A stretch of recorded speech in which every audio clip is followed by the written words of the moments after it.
Halo semuanya, sekarang kita akan membahas tentang opini audit. Sebelum kita masuk ke materi, perkenalkan dulu, nama saya Friska Enu Fadilah, NIM 220416018. Silahkan menyaksikan. Opini audit. Apa sih opini audit itu? Opini audit adalah hasil terjemahan laporan keuangan agar bisa dipahami banyak orang secara ringkas tanpa membacanya secara langsung. Pengertian opini audit menurut ISA yaitu kesimpulan yang ditarik atas hasil laporan keuangan dengan rangkaian bukti pendukung dan evaluasi. Sedangkan pengertian opini audit menurut SPAP atau Standar Profesional Akuntan Publik, yakni opini dikeluarkan oleh seorang auditor setelah melakukan pemeriksaan laporan keuangan berstandar akuntansi.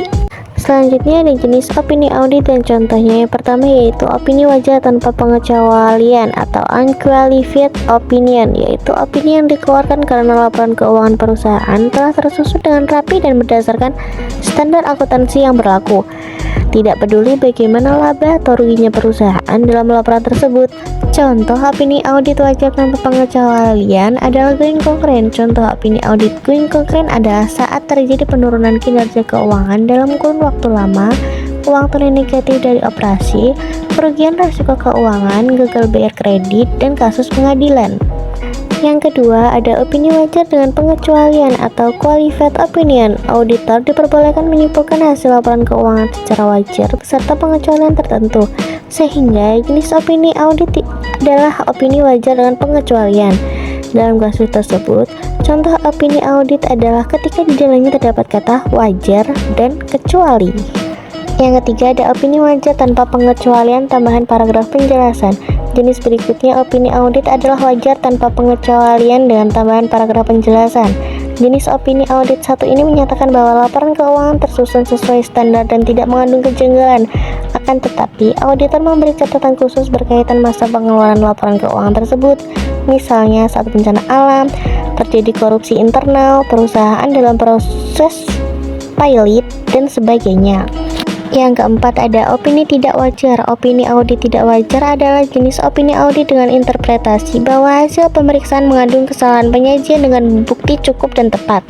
Contoh opini audit tidak wajar yaitu terdapat kesalahan penyajian nilai aktiva tetap perusahaan dalam neraca keuangan karena dihitung berdasarkan penilaian. Kembali nilai aktiva, seharusnya nilai aktiva tetap diukur dari harga pembelian sehingga penyusutan aktiva tetap dihitung dengan nilai tersebut. Yang terakhir, ada opini tidak menyatakan pendapat. Jenis terakhir dari opini audit adalah saat auditor tidak mendapatkan bukti memadai dan cukup dalam memberikan opini audit sehingga auditor tidak dapat menemukan kesalahan dalam laporan keuangan. Sehingga dalam kasus ini contoh opini audit adalah pemberian penjelasan pada hasil interpretasi bahwa terdapat pembatasan ruang lingkup audit yang dilakukan oleh auditor. Selanjutnya ada faktor-faktor yang mempengaruhi opini audit. Yang pertama ada likuiditas, yang kedua ada leverage, yang ketiga ada profitabilitas, yang keempat ada ukuran perusahaan, dan yang kelima ada jenis audit.